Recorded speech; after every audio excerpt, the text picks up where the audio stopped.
Amen. Joseph P. Kellett. Frederick.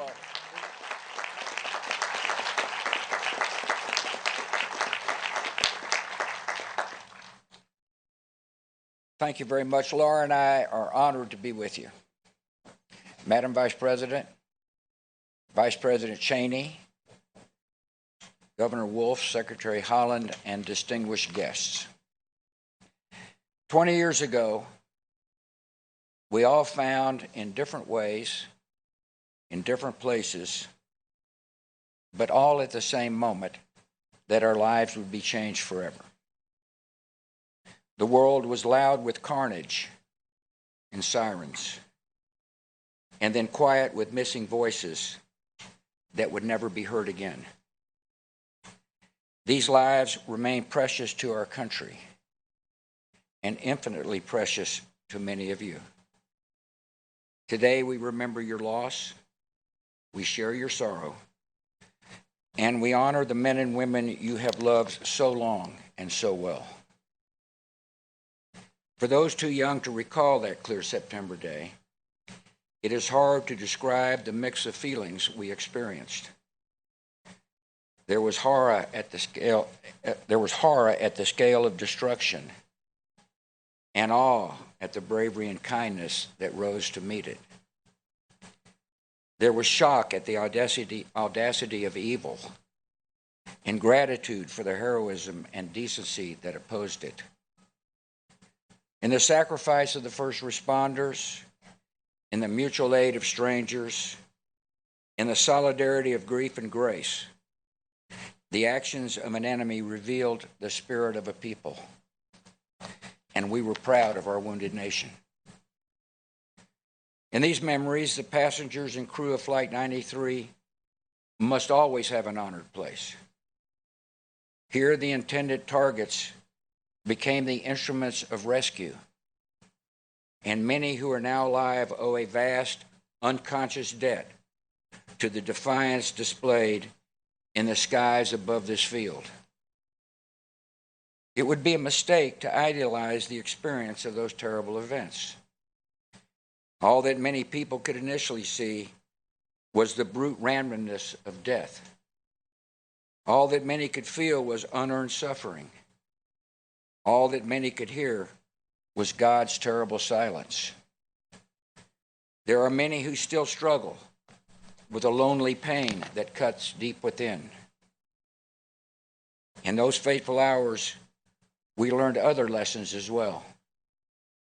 We saw that Americans were vulnerable, but not fragile.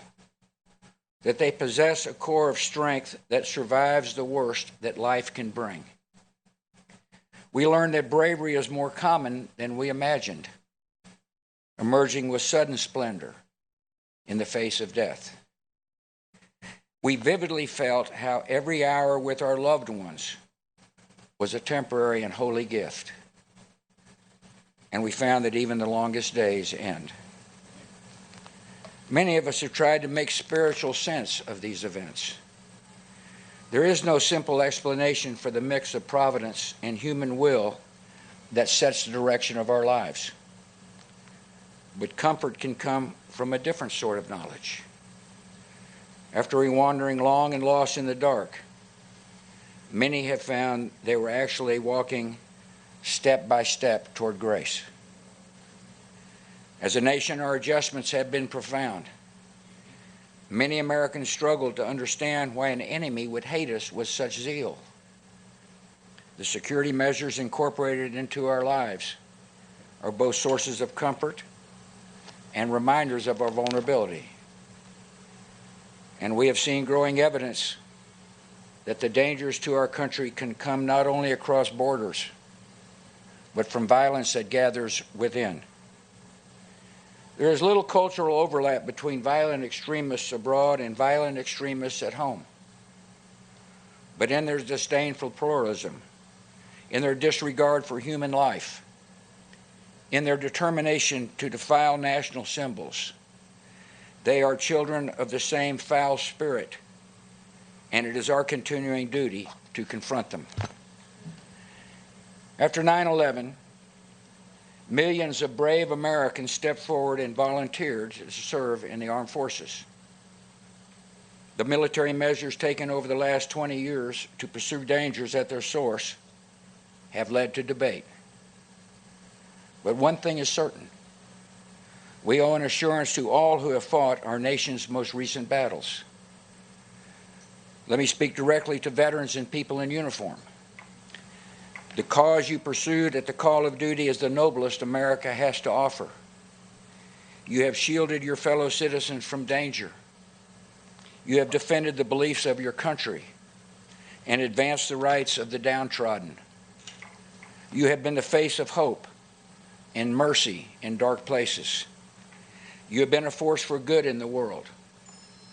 Nothing that has followed, nothing, can tarnish your honor or diminish your accomplishments.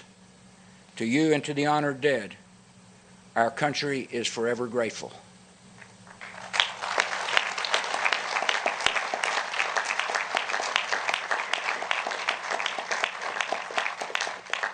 In the weeks and months following the 9/11 attacks, I was proud to lead an amazing, resilient, united people.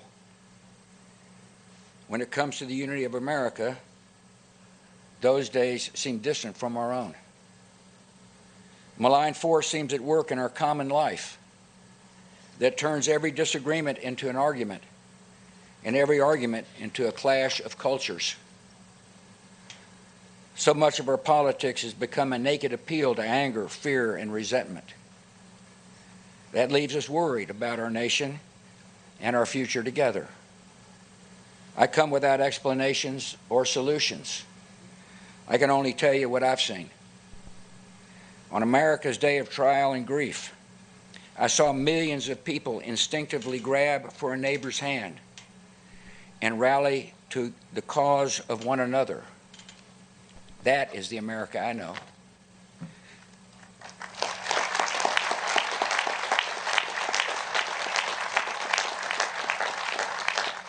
At a time when religious bigotry might have flowed freely, I saw Americans reject prejudice and embrace people of Muslim faith.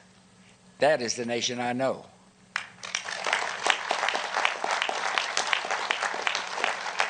At a time when nativism could have stirred hatred and violence against people perceived as outsiders, I saw Americans reaffirm their welcome to immigrants and refugees. That is the nation I know.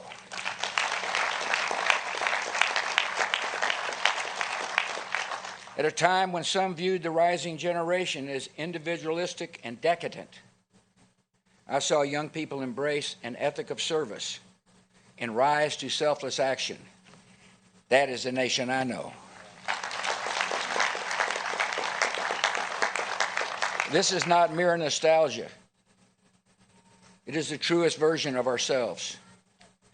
It is what we have been and what we can be again. 20 years ago, terrorists chose a random group of Americans on a routine flight to be collateral damage in a spectacular act of terror. The 33 passengers and 7 crew of Flight 93 could have been any group of citizens selected by fate. In a sense, they stood in for us all. The terrorists soon discovered that a random group of Americans is an exceptional group of people facing an impossible circumstance. They comforted their loved ones by phone, braced each other for action, and defeated the designs of evil. These Americans were brave, strong, and united in ways that shocked the terrorists, but should not surprise any of us. This is the nation we know.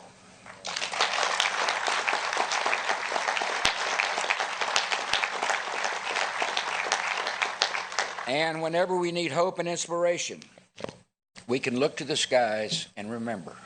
God bless.